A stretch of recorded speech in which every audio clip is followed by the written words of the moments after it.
Got it. All right. Bam, bam, bam, bam, bam. Oh, real quick. All good.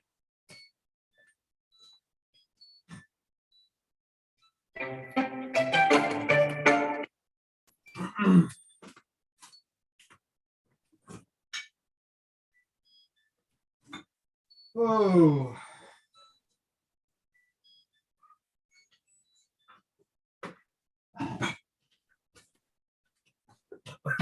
Daddy's gonna get a coffee.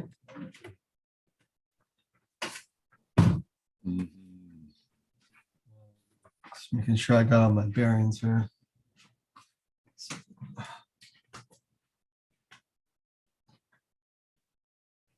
Oh man, what am I doing? Whoa, it's the illusion reporting from somewhere on spaceship Earth. Look who it is. Oh, hey, Hamish, how are you? Oh, hey, man. Dude. I'm here. Crazy, man. I was just out dodging Rona. The Rona. Hey, so hello, everybody. Let's see. Let me say hi to the chat real quick. We got Hamilton, Cat Free, Nick Evers, Jellycorn, Mike, Lily, right on working on the meme. Chicago's in the house. AO26, Mr. Zetz, Mark, Jane Black, Nate, Mr. Zetz, and Maxwell, and Rocket Mom 88. Nice. And welcome everyone to this Sunday night here on Spaceship Earth. Yeah. This is my co-host on Riding the Skaterix, Jordan Richter. Dude. Instead of bullets, it's contagion. It's Rona. Yeah. Dodging Rona. Oh man, you know. It's the Good to see you, brother. Thanks for you too, dude. It's a lot, dude. It is a lot. Just life, man. Just keeping it all mellow under the hood in the house. It ain't easy. 2 dads, 2 husbands, 2 fathers, 2 skateboarders here, dude. I went and actually rolled around a couple days ago. It was nice. Yeah, I rolled around today I came off a back injury and a little pulled back, and I went today. It was really nice. Cruised around. Yeah. Did some carving. Yeah, I went up, rolled around. It's funny. There's this like group of our park's like real like overly small. Uh-huh. It's got a fun little ball. You know, you can whip it around. It's not anything. What park is that? Nah, the Westlake one. Okay. It ain't Venice, but you know, it's right down the street. So I go there, but it's like there's this classic group of scooter shooters, dude. And it's funny, they're like it's I've almost realized that the scooter kids are kind of the punkers at the park now. Like, it's very weird. They're younger. Like, I think that the scooter tops out at a certain age bracket, dude. But I was checking these dudes out, and they were the misfit kids. One of them was like, obviously, I think their leader of their little group of like 5. Like, the one dude's deaf. The other dude looks like the guy. The other one has the glasses and stuff. He looks like that thing from the kid from Full Metal Jack-Off who has the patches, dude. Which one's that? But he looks like that kid with the glasses. Kyle? Oh, yeah. And then there's like 3 other ones, but I was checking out their scene. Like, yeah, they're scooter kids, but like they're the group of oddballs. They're what we were in our time. And I sort of had this fascinating thing for them because they had their like, they didn't care at all, dude. Yeah. But I was sort of tripping, like they really are the equivalent of like what we were. They're the outcast band of dudes because not one of them was unawkward in some sort of part of their physical reality, dude. And I was looking at all the other skater kids, which are just like these skater robots, dude, like skater bots. And I sort of like for the first time ever in my like experience had this totally different perception of the scooter shooters, dude. Interesting. Yeah, it was kind of cool because they all got they're not in the way. They actually kind of shredding. Like scooters they got interesting trick names, you know. I think there's a trick called the buttercup.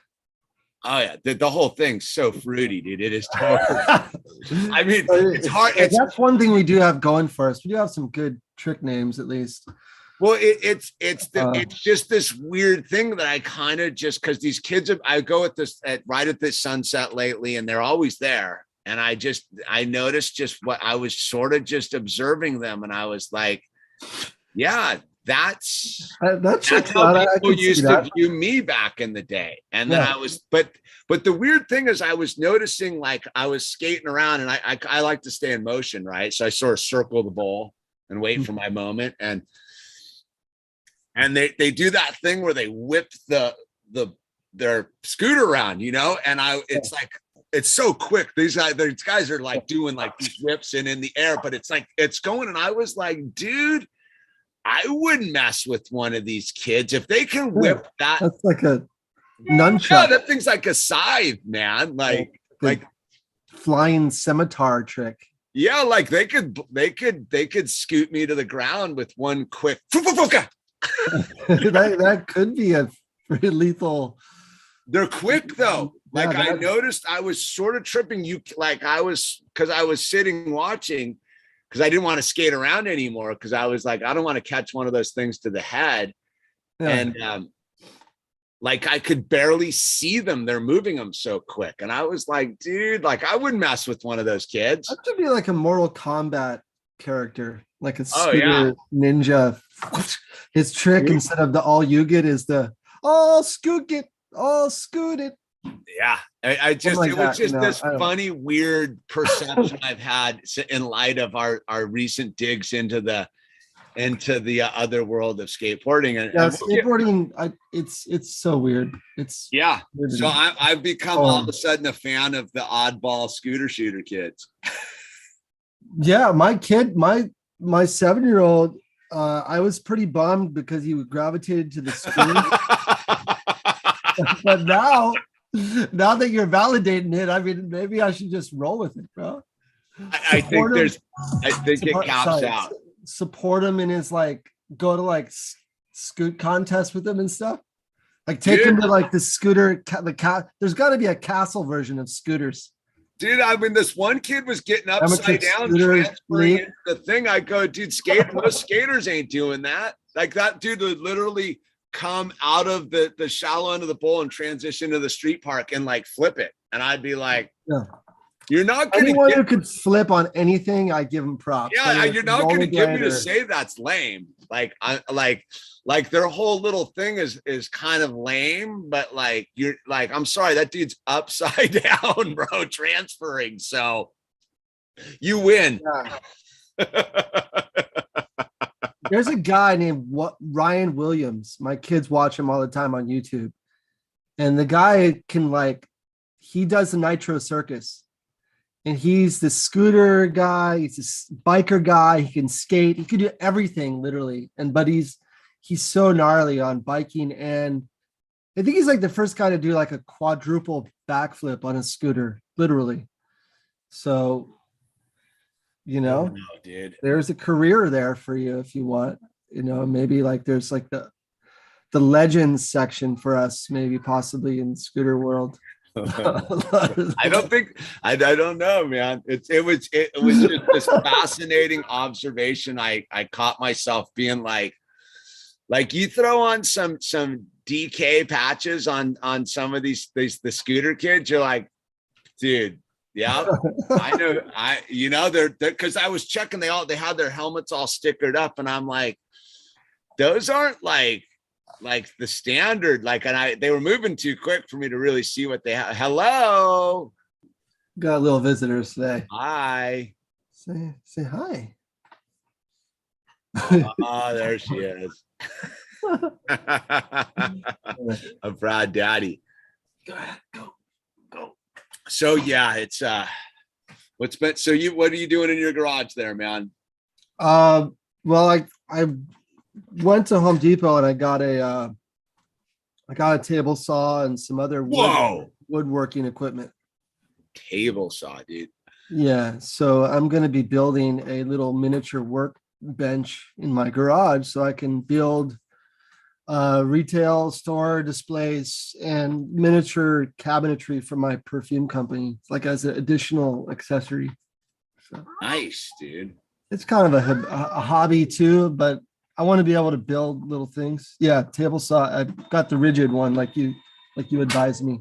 No, that's it. You got to go. How skilled are you on that thing?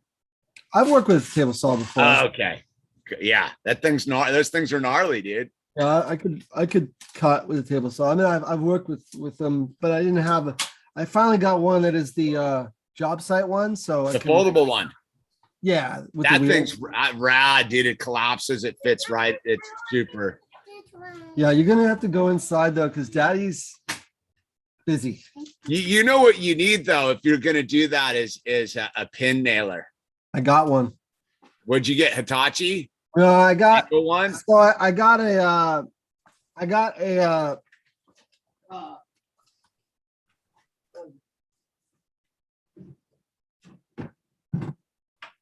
get it real quick.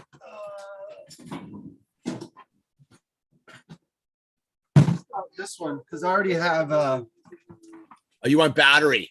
Yeah, it's just a 20. I get it. It keeps the overhead down on all the cords and compressors. I'm already on I already have the Makita, whatever, the Makita platform. I'm already on all the batteries and all that. So that makes total sense. But if it doesn't go into hardwood, then I'm gonna there's some woods that doesn't penetrate. If that's the case, then I'll do the what's it called, numeric air power, baby. Air power with a compressor. I just picked up one of those Husky Whisper compressors. Okay. The other day for the it's all depends on how much nailing you're doing. But it's such a good feeling, man. I had we had this little board, a little board that was falling out all the time in our kitchen, just little molding. I went in there kind of cocky this morning with my nail gun. Just looked over to my wife, dude. Dude, and I walked off. She's like, "You feel like a real man now, right?" Dude, I'll tell you what, man. A pneumatic 16 penny nail gun, like a framer's gun, is just as in close range is just good as anything else, dude. Yeah. You know what I mean? I thought of that. You just hold it back and automatic fire, dude. Yeah, this thing is definitely my initiation, but I'm gonna get probably the 18 or the 16. I didn't realize that there's variable sizes per the gauge size. I thought there was only you can get all that's you get the pin nailer, and then you can get the the bracket one. The official stapler kind of style one. I got all of them, dude, because you need the big one if you're doing any. It's once you move past the hammer, dude, life gets a lot easier. Oh yeah, I'm so done I'll do the hammer every now and then, if I want to feel the power for a minute, but there's actually more power to be felt in the air Well, it's like everything else. It's you got to get a good hammer, dude. You go to you go to the hardware, the hammer section or the hardware store, and you'll see hammers. They'll be $100. Yeah, dude, it's worth it, bro. If you need to drive some nails, you get what you pay for, man. Hey, hi. Okay. Hi, you see our cat? Look, that's our kitty in the back. Look at the kitty. Look at the kitty. Look at the kitty. Yeah, Mike. Come here, Mike. His name is Mike. Mike, yeah.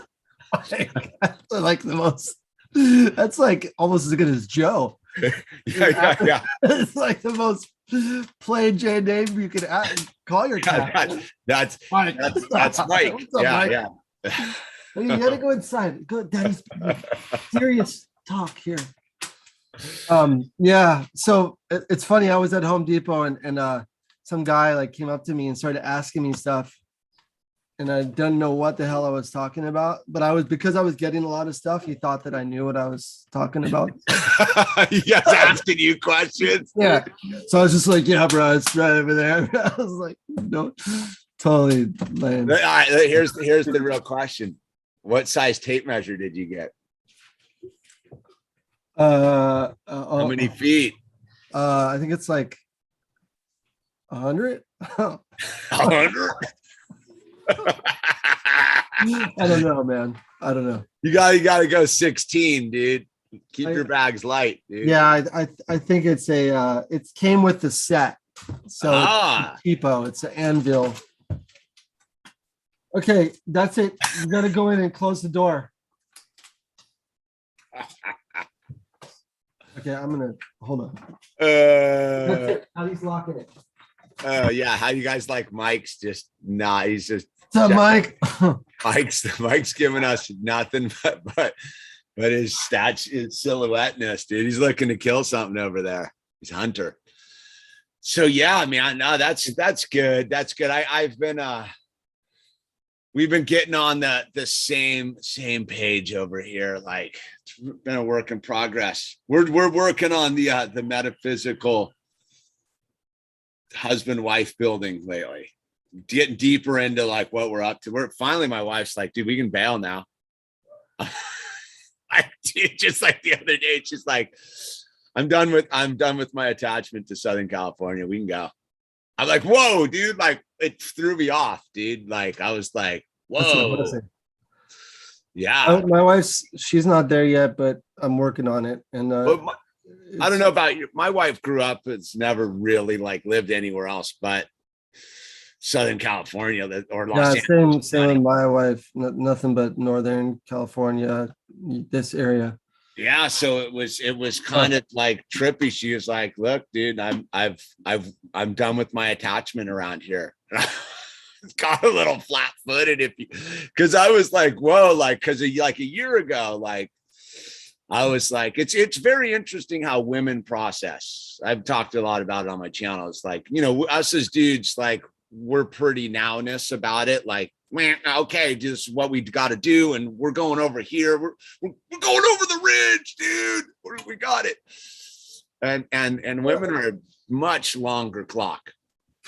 So when the coof happened, so we're what, 18 months into this thing, you know, I was already like, we got to abandon ship, dude. Like in June, I was like, last year. And so it was been a process to get to this place where like it took a year and a half for her to finally be like, all right, man, I'm ready to go huge lifestyle change. And I was like, whoa, because it's like about a year ago, I was like about a year ago, I was like, all right, dude, I better just like kind of like think differently. That's when I ripped up the hedgerow and like started planting in the backyard. I was like, I better be ready, because the one thing I know about life, and you know this too, is you can't just uproot your wife and stick her out in the boonies if she ain't ready, or you will end up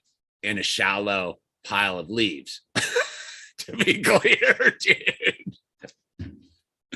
So I had to, you know, go the slow thing. So it was like an unexpected, like, whoa, like, whoa, like That's a blessing, bro. That's a very good. One thing I'm proud of my wife is that because we're expecting another baby in January, and we're going to do a home birth because so that's kind of cool. Because culturally speaking, like you have a lot more of those midwives and doulas and stuff. Well, now we have a midwife, but we did all of them in the hospital. Yeah, no, and now with Brovid 19, it's just not good to do that. Well, you don't get the bill of lading either. At the well, that's It's a different bill. No, but I don't mean like the financial bill. I mean the actual like documentation at the time, stamped and coded according to you mean the shipping receipt, dude. Shipping manifest. Yeah, the manifest, dude. Welcome to the dock. I'll be your keeper here. My name is Nathan Rothschild. Welcome. Yeah, totally, dude. Welcome to our life. These are the days of it's good. No, it's that's a good thing, man. Well, cool. Yeah, I mean, I'm excited. You're 4 into it, right? This is number 5 for you, correct? Yep. Yeah, so that's your 4th for your wife. So she knows what to do. I know what to do. Push. You got it. You got this. You got it. It's easy, honey. You've done it before. Don't sweat the details. Why are you complaining? Why are you complaining? Like I don't. Look, I'm a skateboarder. I live for pain. Why are you complaining? We've been through this before. Like riding a bike, man. I saw Owen post something on his Instagram about the panda giving birth. The pandas, dude. Even it's funny. It popped out of it was just hilarious. I was sitting. This was like a week ago, maybe 2 weeks ago, and Al doesn't know anything about the panda thing, right? And he said something that was so intuitively like Owen Benjamin would have been like, see, I told you, dude. Even like he was like that they look like stupid cats or so. He said something like that. The picture came up. He's like, what's with those stupid looking cats? And I was like, did he just fully and like with this childlike no filter just fully just call out dude? Yeah, that's exactly how they look. Like stupid cats. Stupid cats, dude. Yeah, man. I don't know. So what's new for what's what's your week been like, and what's in the world of SoCal? And it's weird. It's funny. What's going on in SoCal? You're in SoCal. We're like, well, I went to the big fireman not gonna comply rally in Beverly Hills earlier this week, which was pretty good. Oh wow. Yeah. And who was putting that? Was it firemen, dude? Okay, they were themselves putting it on. Yeah, but it was funny. So I had to shut down a couple of these agitators in our own ranks, dude, because they were bullhorning like these old ladies in Beverly Hills eating their $100 plates of food. And I'm like, dude, what are you doing, dude? And with the bullhorns, and because bullhorns in close proximities are like sonic weapons, dude. And I was like, dude, not cool, man. And it was this interesting thing is I've made a whole video about it, but I realized all of a sudden I was defending these sheeples, if you want to go there, from the people in our ranks going, no, dude, we have to be better than that. Like, we don't terrorize and harm people. And they're like, but they need to be woken up and they're asleep. And I go, you don't know what they're about, dude. And like, we just saw that last summer, and I ain't going down. I have my child here with me. You're bullhorning next to my child. Like, I move on, dude. Like, you're not. And it was funny because all these like women and stuff that were marching with us were like, thanks, dude. Like, we've been trying to get these freaks out, and I've seen them at other events. But it was this weird thing where I realized that, like, if we can't stand up to the malcontents in our own ranks, how are we ever going to take on the bigger issues, right? And I was talking to some people about it. I go, like, if we're going to let this idiot run amok in our ranks, and we're fighting, and this dude's doing the same thing to these other people that we're standing up against the system for, how are we ever going to beat the system if we can't get this dude to turn off his bullhorn. Because like what, just because he got went and bought a bullhorn for $70, he's like running the show around here. I'll go get a bullhorn and bullhorn him too, dude, right in his face. I was like, I don't get it. Whack. I go, you know, if we're looking for leaders right now, I'll step right on up, dude. Man, bullhorns, man, that's what it's all about. That's leadership. But I guess what I'm saying is like I finally, like, I've been pretty quiet out on the streets about stuff, but I finally like was like, I'm stepped into my space with it and was like, nah, I know what I've been doing this for a long time. I go, you want someone to talk? You want someone to get up and speak and orate and like run this ship? Like I'll volunteer, not for ego, but like if we need people to like.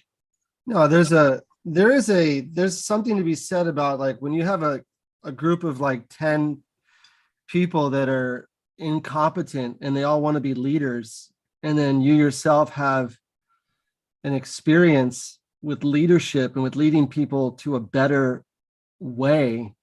You have to, it's the right of all those people and the right of others that you step up and you become or do what you know how to do well, you know. So it's not ego, it's fulfilling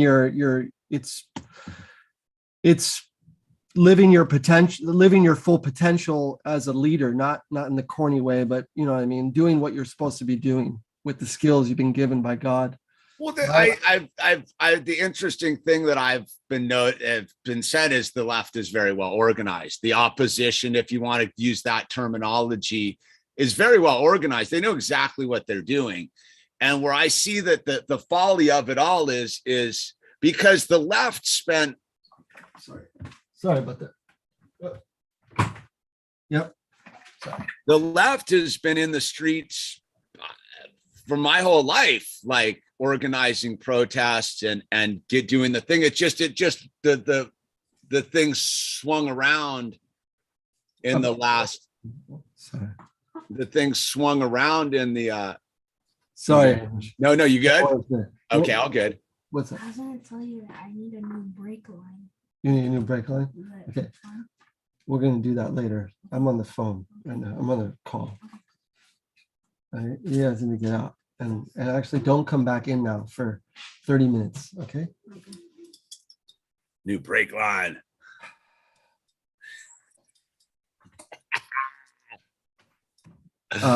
Sorry, brother. So you're saying. No. So, well, the thing that I noticed as a person who's like been pretty involved and a trained activist and all this stuff, the right is trying to reinvent the wheel on the fly. And it's like the one, and this is where I kind of stepped in. I go, look, man, I'm not here to I'm not trying to take over any roles. I go, but the concept of what we're doing here in the streets is we're representing all the people that aren't in the streets right now. Like, so when you go out and you participate, like I don't show up for me. I show up for the people that can't show up. You know, I have a lifestyle that allows me to show up on a Tuesday at Beverly Hills City Hall at 10 a.m. to represent all those people that can't.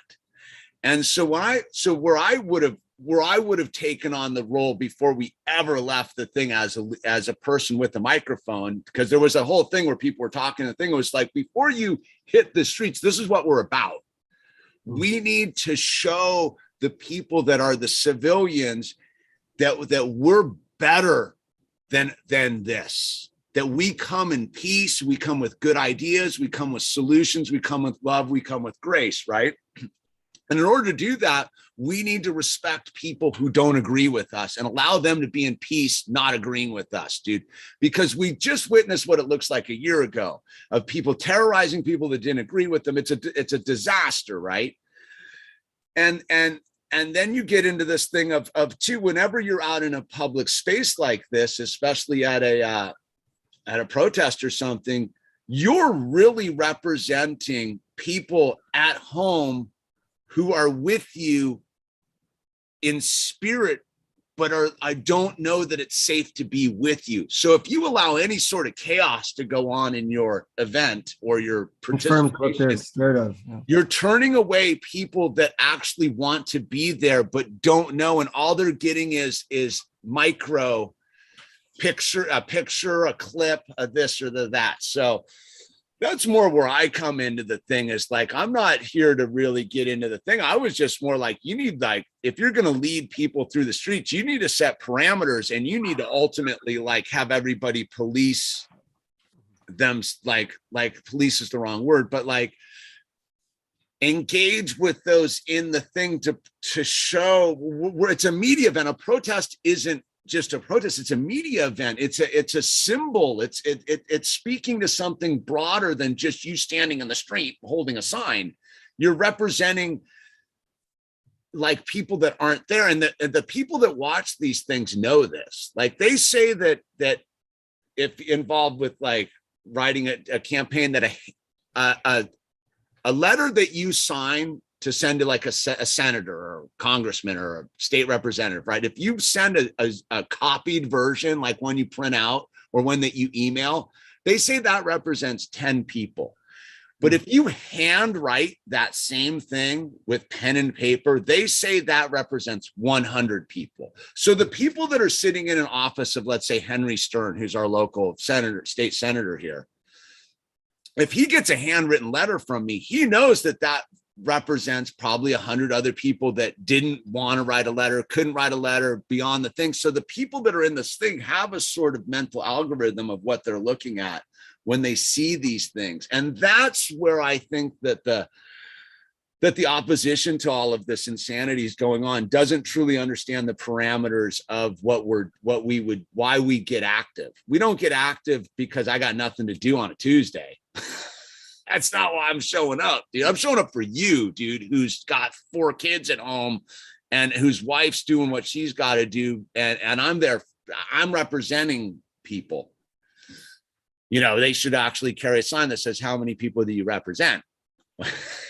Anyway, that was my that's it though. I mean, that's so crucial. And I think that a lot of people, and I fall into this from time to time, but I think a lot of people are just on that knee-jerk reaction of like base level, like, I don't want to wear a mask, and I don't wear one myself, but I'm just saying the base level of like, I don't want to wear a mask, I don't want to comply, I don't want to take strange injections. But those are obviously the reality, but there's a deeper long game to this whole thing of what I think that people overlook, and that is like the going and dealing on the civil level, like properly with etiquette and with wisdom. So you're not, giving, the group or people like us a bad rap, showing up with a bullhorn and scaring old ladies. Well, you can show up with the bullhorn, but it has a time and a place, just like everything else. Like, sure. Yeah. And that's what I've noticed. And these people are all coming from a very specific cutarded demographic. So again, it's that's why I said what I said. It is very cutarded. It's very cutarded, dude. And in fact, it's you are beginning to see, like, we've all known, I've known this since I first heard of this stuff. I know it was cutarded, but you're starting to see that it's definitely a controlled opposition implant for mindless people. Oh, it's sad. What's weird about it, and this is a little bit of a digression, but it's weird because if I have to like preset the conversation whenever I'm going to talk about anything, and because it's your channel, I'll be careful. But whenever I'm going to go into this discussion about the current happenings, I have to preset it with, I'm not a Trump supporter, I'm not a Biden supporter, I don't even know if I'm not even apolitical. I don't look at the world in that way anymore. I just don't, because I think it's all a crock. But we're looking at it from I'm going to be cautious of how I put it, but we're looking at the whole, like, this is just a gross infringement of our humanity, bottom line. And so that, in that spirit of that, whenever I'm political. It's not political. Well, I think it's what you're saying is this isn't political. Not at all. No, I mean, obviously not. But what I'm saying is that okay, the people who I'm trying to talk to already have that in their mind. Yes. If it's not consistent with the main narrative that they've been hammered down their throat for 19 months, if it's not consistent with that, then by default it is like Q-tarded, or it is by default Trump supporter or whatever. So I find that to be fascinating. That's all. That it's like I'm immediately like put in a bucket, and I'm like the farthest thing from that. Like I don't even know how to like I can't rationalize them away from that, you know. And You can't. yeah, There's no point. Like, again, that's the interesting thing is there's no point in it. I met this it's interesting, and I was trying to talk to some of these people of like, we don't know who any of these people are. So when you go and hassle anyone, you just don't know. So I'm a big fan of the United States Postal Service, right? So I was leaving the event, and me and Al were walking to our car, and we stopped and looked at the police motorcycles and stuff. Because again, anytime that I'm in doing this thing, I'm a representative of the cause, right? So it behooves me, whoever they are, to go and put a good face on this thing and be like, hey, I'm going on. I don't need to bring it up.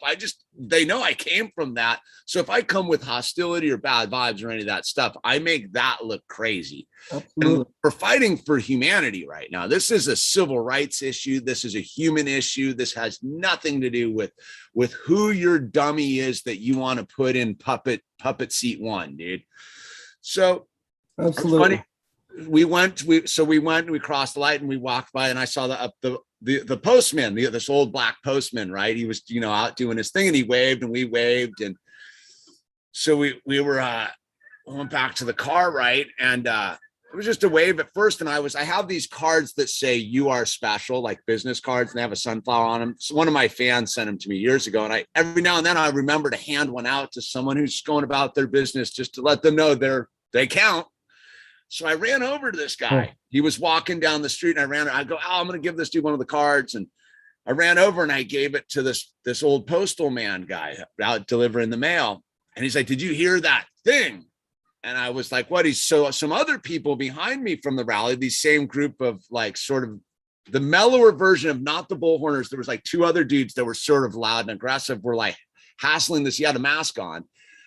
We're hassling him about his mask, going, just take it off, and the thing and the whole thing. And so I came over to give him the card, and he was like, did you like it? And I go, no, I just came over to give you this card. He's like, oh, rad, dude. And he's like, did you hear that thing? And I was like, what? He's like, well, they're trying to tell me to take, and he's like, I'm not taking the sauce, dude. He's like, but I don't like people coming up and telling me I wear my mask because I want to. And if you looked at this dude, he was an older black man. He had to be in his late 50s, early 60s. He was overweight. He was old. He was in the demographic that you would want to provide caution on any level, dude. If it was in 2019, you would be cautionary if you were in his demographic. But I talked to this dude. I befriended Ted, the postman. And we got to talking, and it was like this thing where these people that were so against the sauce forgot that people are human beings going about their business. And just because they're doing what they're doing doesn't mean they're not on our team, so to speak, of human rights and civil rights. And I found these dudes, they turned out to be like in my world. But I found him again and explained this of like, look, what you did was like you missed an opportunity to find another person that actually is 100% on board, but you judged them based upon what they were doing to make them. And so you were taking their rights away you were hassling them just like you're complaining the government's hassling you, dude. Like, don't enforce your own personal mandates on other people going about their own personal business, right? Like, it's weird. It's like it's very weird. Harassment, or some high school harassment, like, hey John, look at this guy, he's got a freaking mask on, man. He's got a mask on. Look at me. Hey, what's up, masked man? Look at, that's so no, and that's what that's exactly how they are. Like those type of like, that's that type of high school kid mentality that Yeah, it's well, I realized it's the same. I was trying to, because I befriended these two dudes, not the bullhorn guys, these two other guys.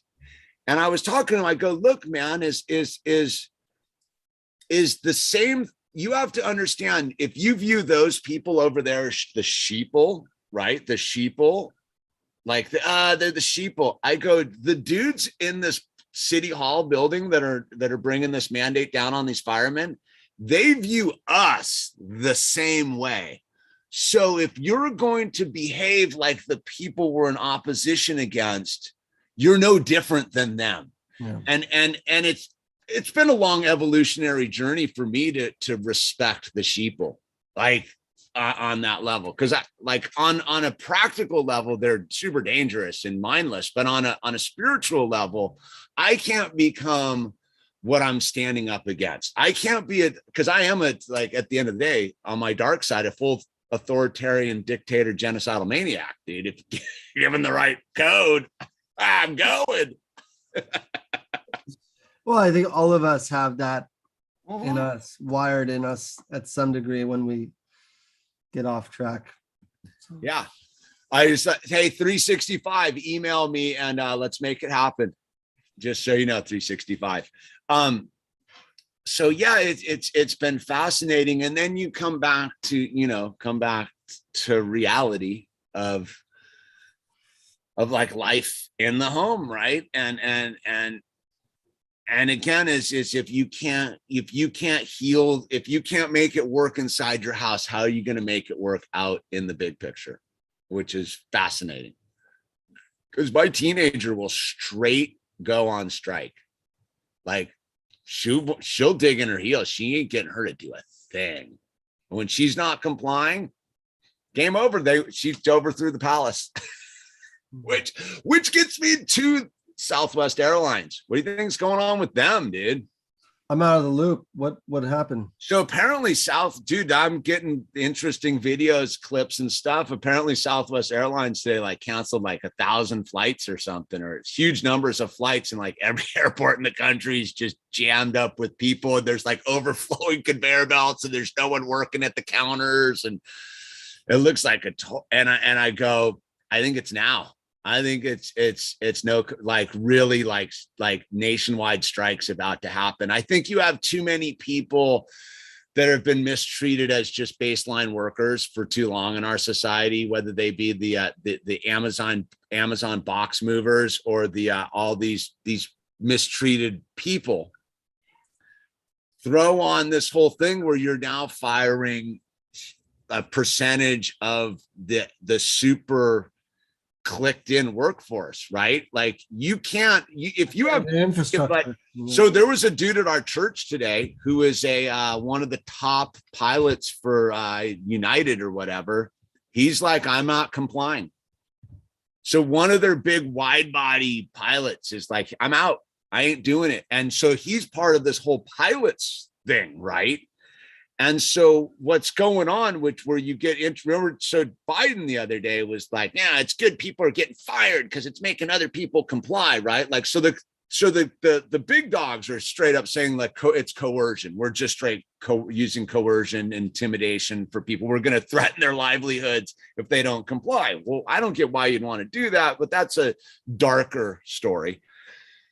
But what I've noticed is that these people, like, so you have like, I think one of the big airlines was like, we have like a 99% compliance. Yeah, they're not including all the people that are on the chopping block that are out. Like, so I think what's going on is we're about to see like a huge pushback on this infrastructure level, which I'd say is part of the globalist plan. Like, right, is to send us into an even deeper financial tailspin with infrastructure. But I also think that like what's right, we're right at the sweet spot where maybe if everybody pulled their rear ends out of their asses and we did do a nationwide walkout, a nationwide strike, all of us, left, right, center, upside down, black, white, green, yellow, Muslim, Christian, Buddhist, whatever, and just said, you know what? This is our planet we live on. This is we're mandated by God to be here. This is our country. This is our infrastructure. We pay the bills on this. And you guys, what's your move now? Because they have only one move left, realistically, and that's utter violence, dude, which ultimately plays into our hand on the long haul, man. They can't win that way. So I think it's interesting if you watch what's going on in Southwest right now is the sheeple are going to bah, and it doesn't matter how long they bah. If no one's going to fly the planes or drive you saw the footage of the dude who got canned for not complying and just took his bulldozer like thing and just started smashing the trucks and the whole thing was like, people ain't going to take it, dude. You can't take people's like bread away. And I mean their food bread, not their money bread, like their ability to generate food for their children. Like, yeah, your dad, right? How much pushback, how much will you sit and let your children go hungry? No. Right? I think we're mandated by our Constitution, by our faiths to then move into a totally different direction. And I don't want to go there. So I fully believe that we're going to have to go to big civil disobedience now if we have any chance of keeping it from desperate parents going psychotic. That's why I think it's important to practice little acts of civil disobedience, even just to keep your soul and your heart and your awareness keen. You know, as soon as you just like fall in line like everyone else. And I think that's the biggest, if I have any gripe about anything against, that if you want to call them the sheeple or whoever, it's like, have a little bit of like, pushback. Otherwise, like you said, that could be the most dangerous people are these people who are overly compliant and ready, and might I say the word horny for compliance. So you have to practice that on a daily basis. Yeah, no, I'm firmly with you on the thing is there's a level I firmly believe at this stage of the game is you have to come with love. Like you have to treat these people that are in this situation not with disdain. And you're talking to a dude like I reposted one of my old videos from like 8 years ago. Like, I think it's relatively new for me not to disdain the asleep, right? And as I think for me the big moment was I didn't think about it when I stood in front of the rich old lady eating her food in the bullhorn. That came from like my caveman technology side of myself, which was like, this is unacceptable.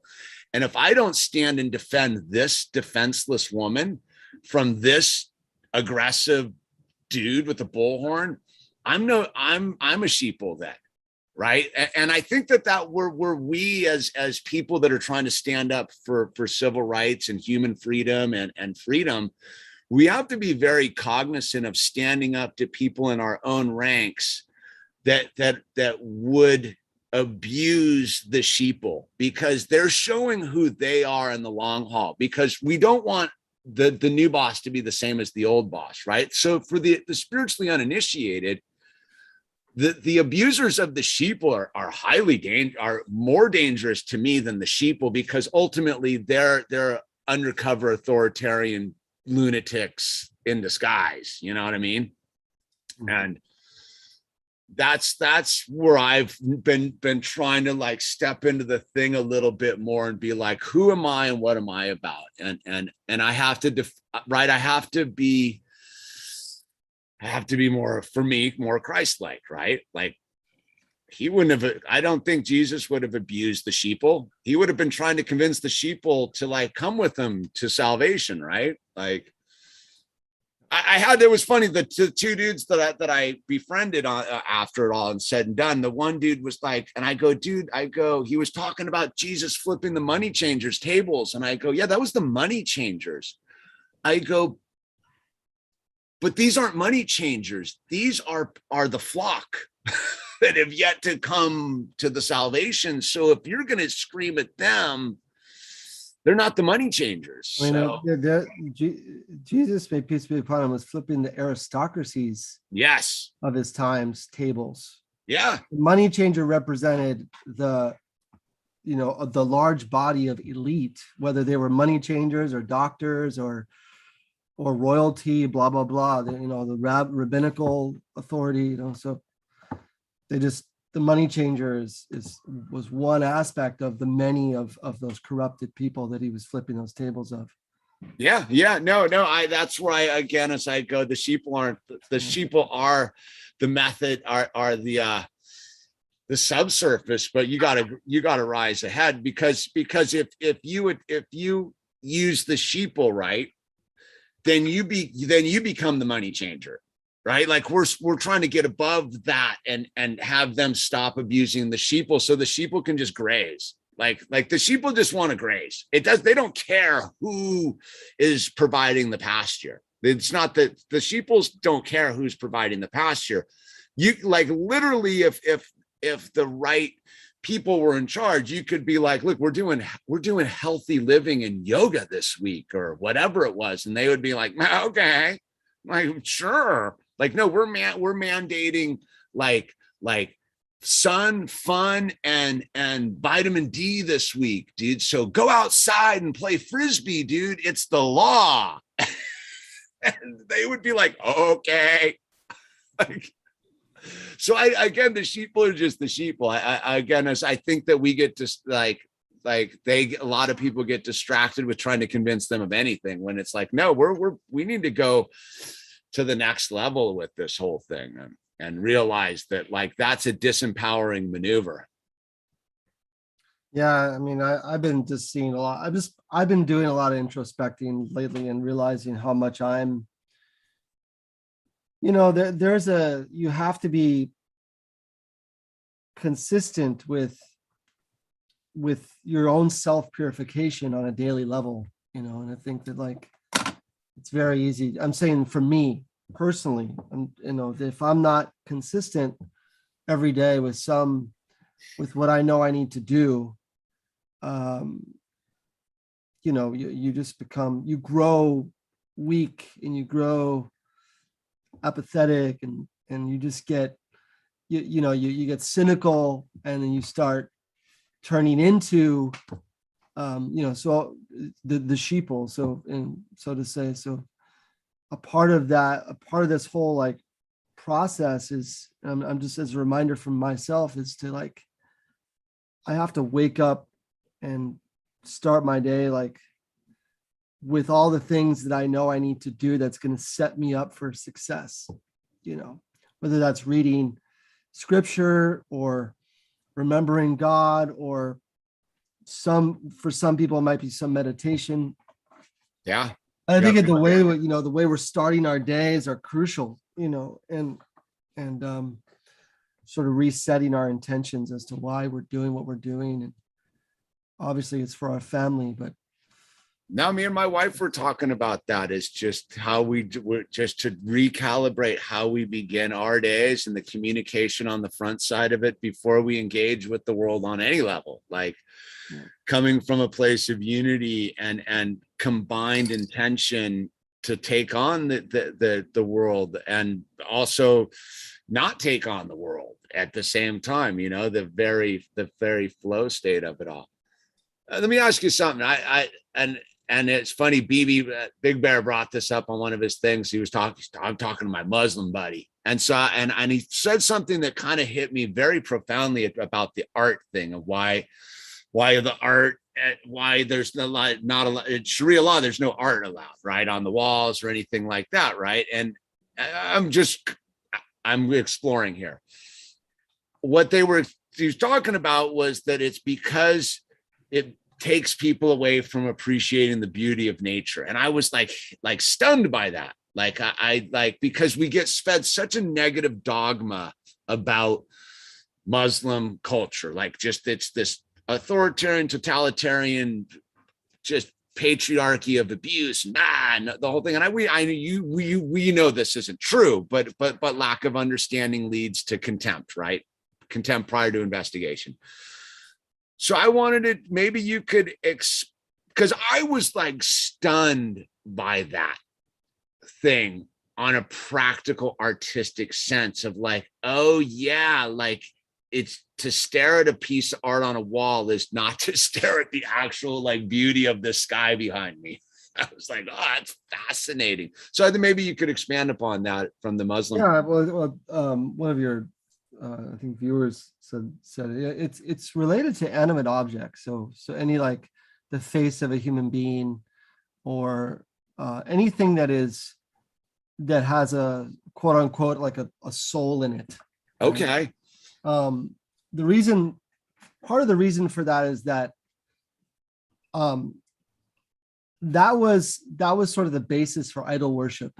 So like first they would paint a picture of the local saint. There'd be a saintly man who would live in a specific town and he died, and the people would paint a picture to remember him. And then later on, the devil would come and say, why don't you make a statue of him so you could really remember him? Because if he's just on paper, why don't we put a statue of him in the city center? And then that evolved to, well, why don't we go to him and offer it fruits? Or why don't we go to it and pray to the statue because his soul is inside the statue and maybe he'll give us something in return. So the artwork of animate objects is sort of nipped in the bud to prevent, the potential of what can happen out of that, which is idol worship. So it's not all art. It's just animate living objects with souls. Just animate objects. See, I'm stoked upon that clarification because it was sort of offhand and I didn't quite understand it. So it's just souls, souls. Yeah, I mean the Islamic Renaissance or of like the art of Islamic Renaissance in Spain is just, I would argue, probably one of the most profound contributions to art to this day is from Muslim painters and artists, and the sacred geometry of Islam is profound. All the architecture and so art has its place big time in Islam. It's just the painting of like the details of eyes and a face. You could even paint a person, but you can't. The whole thing is you just can't, like, according to Sharia, you're not supposed to paint the eyes, and you're not supposed to paint it so it's like, the features of a face are there essentially. So you could paint actually a whole human being, but you could block out the face and it's still technically okay. The whole idea is the eyes and the eyes and the facial features with eyes is what is technically prohibited. So basically, people don't fall into idolatry, basically. Yeah. Okay, that's a good clarification, because I was fascinated. It turned a lens on me because that art thing gets way maligned, and you're like, and I heard it and I was like, okay, like the broad stroke of it all fascinated with me, because as a dude who tries to create art, I find that like the tapestry is right here. So, okay, I like the clarification of that. I mean, if you look up Islamic art in general, it's it's a vast, very beautiful, rich history. So, and again, there's ways like workarounds, like where artists, they do paint the animate objects, but they position the body or they position the figure in such a way where it doesn't show the features. So that's interesting. So it gets even more specific. It's just the eyes are the gateway to the soul, right? So it's just all right. That's fascinating. So I don't know if you caught my stream away like recently, where I was talking about one of the great idolatries I've been breaking through is the birth certificate and the day we were born, and how ingrained that is into our personal cosmology, if you will, and to go back and reclaim the 9 months of life from the divine spark, and how one of the breakthrough things is realizing that if that subliminally and culturally, we do actually like worship the birth certificate as the truth of when we came to be in this realm, right? And I've been digging my own personal metaphysical space to reclaim my original 9 months of life. And it's like, almost as I've done that, I've realized how profound it is, right? If you're trying to like convince, like, think about how many times so my birthday is June 11th, 1969. They're the day I was reached out to the into the realm, out of the womb, right? Became, according to the piece of paper, my bill of ladings. How many times have I written that date down on a piece of paper, a document, a this and that, and said, this is the day that I start my existence? And it was like almost this thing of like, once I've been breaking the spell, I've realized that like this date tied to this piece of paper is almost subconsciously worshipped as a truth, even though it's a fictional thing, dude. And it's almost like this like weird liberation to my divine spark and reclaiming my original 9 months, because it's so ingrained. And so like June 11th, 1969, right? So I went and reclaimed June 10th, 1969, right? And then you just start, when you really break through the spell of this date that you've been assigned according to this piece of paper that you worship by the state, the statist paper of the bill of lading, you go, whoa, dude, is that one of these things that is spoken of as in the violation of our relationship with God, is this piece of paper that dictates when we exist versus when the divine spark occurred. I've been working on that lately. That's where I've been digging in. Interesting. Interesting. The understatement of the evening, right? Well, no, I went ahead and I filed for this thing called the oh, here we go. The claim to life. I've been following claim to life is this guy. And I have like weird misgivings about it because claim to life. Yeah. So Okay. the guy, it's basically like the guy's name is, I'll get more information on it because I'm gonna butcher it, but the guy's name is Gold. What was his name? You heard of this guy? The Last Flag Standing. We actually have someone in the chat who's super ahead of the curve on this type of stuff. Like, I don't know if we even want to like blow it up on the thing, like in that sense, is, you know, I don't lead anyone down any weird paths. I'm very tentative about this kind of stuff because people. Russell J. Gold. No, I just want to know if it's legitimate or not. But I had filed something with him and Russell J. Gold, and I haven't really like delved into it in the way that it should be given justice to, I guess. But you know, in short, I'll just I'll share it with you later because I'll butcher it. Yeah, because I've really the really like the empowerment of that reclaiming my original 9 months has been super profound in a weird subconscious way. I have to admit, like the changing, like even just understanding, like the usage of words, like the words cast the spell, like birthday, right?